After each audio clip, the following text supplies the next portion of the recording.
funny thing happened the other day. YouTube emailed me, and it wasn't one of those weird update emails or one of those really intricate AI spam emails that's been going around, but instead it was confetti and a congratulations to let me know that the channel was 6 years old. And as someone who doesn't really keep track of anniversaries or dates like that, I was floored and surprised, flabbergasted. It does not feel like it's been 6 years, but in the best way. I almost feel like we should go back and look at the first ever video on this channel and watch it together. That's a thing YouTubers do, right? Felt like we should do something to celebrate, because this has been such a fun journey, and I'm so humbled and grateful for the people who have been here the entire time, people who dip in and out, people who are just coming to this whim-filled adventure. So I thought what better way to celebrate than by recommending some comics. And because it's 6 years, let's do 6. I'm also pleased to announce that this video has a sponsor. This video is brought to you by GlobalComix. GlobalComix is a digital entertainment platform that's host to many comics across genres and companies. They utilize a subscription-based model, although there is an option to buy. I like to use them to check out comics that I may have missed or may be interested in, and it's a good way to see if I like them or not. It lets me give way more things a chance than I would have been able to otherwise, and I found some hidden gems that way. GlobalComix allows you to read in an offline mode on the app. You can save things in your own library on your shelf. Many of the works have panel-to-panel reading capability, and the overall library is constantly updating, and in the case of some publishers, shifting, so there's always different things on there to check out. They've also been adding more in terms of having social functionality, commenting, a watch page, so it's growing. Since I've gotten it, I'm on it all the time. Time of recording, Archie Comics just got out on there too. You can sign up for free, or you can get a membership for access to even more issues and titles all at once. I have a link for you down below in the description, and if you click the link, you can use my code GCXCasually. You can get access to the annual membership for $59.99. Time of recording. If you want, the choice is yours. Now on to even more chat about comics. Some of the things on the list I found through GlobalComix, and that's how they made their way into my collection, but I was gonna list things anyway. So these are just some things that I've enjoyed reading. They're not that heavy. These aren't tomes. So I'm gonna share some of them, because sharing is caring. So first up, we have Rare Flavours. Is it in focus? Now it is. Ooh. And it's got one of those nice matte covers, so it's not glaring at you too much. That's gonna come later. Rare Flavours is written by Rom V with art by Felipe Andrade. Rare Flavours was a 6-issue miniseries, which originally began releasing in 2023. It was released through Boom Studios. This is a re-teaming of these two creators. They'd previously worked together before. This on the many deaths of Layla Starr. And there are some similarities as a result, but this work is also doing a lot of its own thing. The similarities has to do with some of the mythology that it's playing with. As for what Rare Flavours is about, it's about a lot of things. It's a work that has layers, and it's almost bordering on being pretentious, but not in a condescending way. It's just not shy about the fact that it knows that it's throwing around big ideas and that it wants you to think about them. The main narrative surrounds Ruben Baksh, who is a Rakshasa. This is because Ramvi's work plays a lot with Hinduism, but also then subversion of some of those stories. In this you can see it because Rakshasas are malevolent demons. But a lot of this is about Ruben being frustrated that his legacy and the way he views himself is more complex than what he sees being depicted. And so he kind of wants to take control of his footprint, present something else. This is part of why he hires a documentarian, Mo, to follow him around on a food journey. And because the main protagonist is so long-lived, we get to see a whole breadth and depth of histories surrounding food. And so you get to see recipes and just trace the foods back. This is then contrasted with Mo's experiences and his life, and what he's recently gone through, which involves the much more mortal death of a parent. Mo is also struggling to find meaning. He wants to make something important, but he's not sure what or how. And just as he's coming to enjoy the journey he's on with Baksh, he's thrown a curveball when he discovers that his companion consumes more than just food, but the people who make it. This book is gorgeous, so it's just a joy to experience from a visual level, but also it's really interesting narratively too. Hinduism isn't something one sees as much in Western comics as a topic or as a background theme. So this work then provides a different perspective on certain topics if one is new to them or doesn't seek out a lot of alternative/foreign texts. One of the other reasons I like it is just that it made me think a lot, and I enjoy works that do that, ones that are challenging or attempting to be so, whether on purpose or just because they end up being interesting to me. I also like that it made me think about more than what it wanted one to think about, which was a lot about consumption. It's one of the more obvious points the book is talking about, consumption of people, histories, ideas, but there's also a whole theming about legacy. How important is it to be understood, and is one's own self-perception always accurate? This is one of the ones that I read first on GlobalComix, but then when I saw how beautiful it was and how much I was still thinking about it even after just reading the first issue, I knew it was something that was going to have to come home and live on the shelf. shelf. Because for me, I can tell this is one I'm definitely going to reread, and I'm curious if it's going to evoke the same feelings in a few years' time. Yes, I purposely reread books at different points in my life to see if I still feel the same way. Is that something you do? Am I alone? Next up, Hyde Street. This is an ongoing time of recording from Ghost Machine, and it's one of the cornerstones of their 4 universes. This is the Horrorverse. That's the Hyde Street universe, and Hyde Street is the main title. But there are some spin-offs that have happened / are going to happen. The main book series, though, began publication in 2024. Hyde Street was created by Jeff Johns and Ivan Reyes, with art usually by Ivan Reyes. But there have been some fill-ins. It's a very Twilight Zone-esque outing with these characters / residents trapped on this street, Hyde Street, and they're playing this game for this mysterious scorekeeper where they have to catch souls and then they get a certain amount and they can leave. The stories usually focus on one central resident of the street and whoever it is they're trying to capture, or in the case of some residents, free. The characters who get the most attention paid so far are Mr. X and Pranky. They're rivals on the street because Pranky has gotten more than enough souls to leave but refuses to do so, and instead he's a soul swiper who will swoop in and divert / steal souls, even though as mentioned, he doesn't have to. So the stories so far are slowly unveiling the histories of the residents, how they came there, and also what are their goals.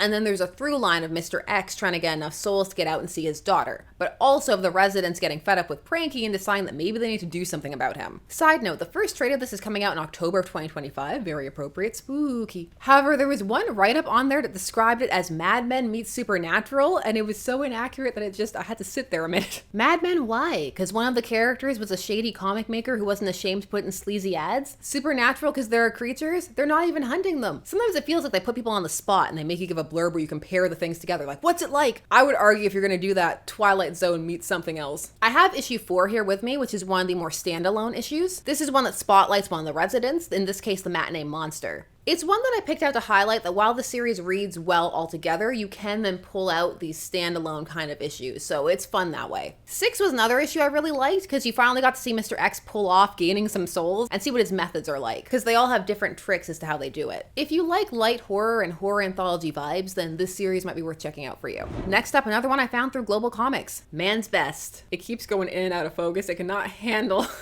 all of the things that are happening today. This is another Boom Studios outing. It's written by Pornchak Pichachote with art by Jesse Lonergan. It's pets in space, but it's so much more than that. This is one of those stories told from an animal's perspective, an animal's eye view, as humanity's last chance expedition goes awry. What makes this one really interesting is the way the animals are written. There's this combination of them being more humanized through the dialogue, but they also have this animal pattern to their thoughts, and sometimes their breed / what type of animal they are also plays into their behaviors and how they're presented in terms of their personality.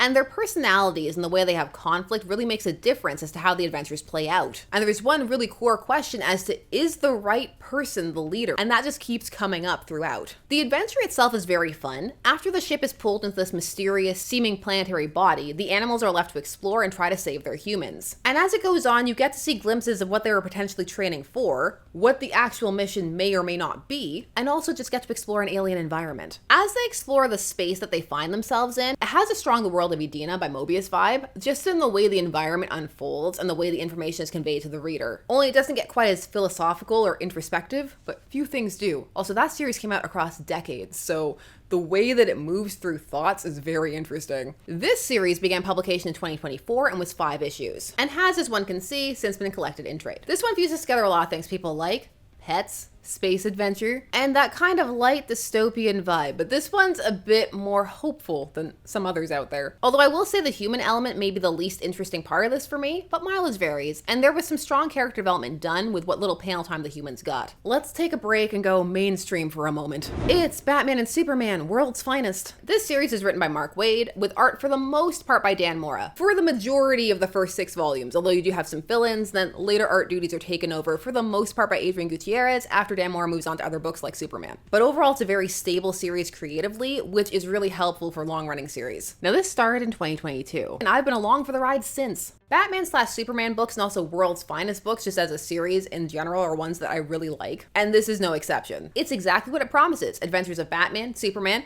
and Robin, which is a nice throwback to the classic World's Finest era. Even though he wasn't in all those adventures, but he used to feature heavily on the covers from the start, even before the characters ever teamed up, because despite them all being on the cover, World's Finest was not initially a team-up book. That didn't happen until World's Finest 71. Now, what I love about this series in particular is how integrated it makes the entire DC universe feel. The way it pulls in so many characters and it makes them feel important as if they belong. It could very easily just have been the Batman and Superman are the best show, but it goes far beyond that. It's constantly referencing classic Silver Age stories or specific moments from Earth 2 or various animated series. There's just a lot of love for everything in the DC universe. Now, this series can get a little self-indulgent, like when it detoured back to Earth -22 for a whole Kingdom Come arc. It started seeding that over here in Volume 2, but it really came to fruition in Volume 4. You can even see that that's the cover they chose for it, all the Kingdom Come things. Personally, that's probably my least favorite volume for that reason, because it really benefits much more from having read Kingdom Come, whereas the rest of it feels more like one can just jump in. However, again, mileage varies. For some, I'm sure because it leans so heavily into Kingdom Come, that might be their favorite volume. I'm talking in terms of volumes rather than issues because that's how I have them collected. 6 is probably my favorite trade. Mr. Mixius Pitlick.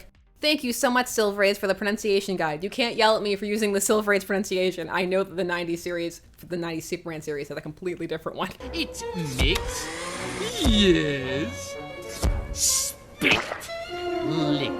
I liked this one just because it so wholeheartedly embraced the totality of the DC universe in terms of its references, and it had a Jimmy Olsen transforming into things / getting powers sequence. If there were editor's notes, it would need to have the amount of editor's notes that it had at the end of the new history of the DC universe that they recently released. This series just embraces being a fun comic book series, and for that, I can't recommend it enough. Also, Dan Mora gives everybody a glow up, which is really funny for certain characters. Kadabra has never looked better. And now for something completely different. This is Downlands. It's by Norm Conyu and it's from 2025. I was fortunate enough to receive this from Titan Comics. They were very generous in sending it my way. It wasn't in a you have to review it or anything kind of way, but it was in a you may like this, and they were entirely right. I loved this. This is by Norm Conyu, who comes from the world of animation, and you can see that in the way the story is laid out. Downlands is the story of 14-year-old James Reynolds, who tragically loses his twin sister after she sees this vision of a mysterious and haunting hound. Devastated by her death, James's grief turns into action when his uncle dies and also sees a vision of a hound. What follows is a mystery not just of the hound, where it came from, and can James see it, and is there some way that he can maybe see his sister again, but it also then becomes a journey through the history of this town and specifically the street that he lives on in this small English village. It's a ghost story, well, several ghost stories, as some of the most important pages are the ones with photographs and clippings that have brief blurbs of historical moments on the street. As the story progresses, they start to be unveiled. And as a result, this graphic novel becomes more than just a simple ghost story. It becomes a meditation on grief and death and the acceptance of it. It has moments that are truly chilling and moments that are tragically beautiful. And it has the energy of a dark fairy tale and how it's illustrated and how James moves through it. So it's one of those works that's very accessible for all ages. It asks one to ponder how different types of ghosts can haunt a person, and not just in the spectral sense, but in the emotional sense.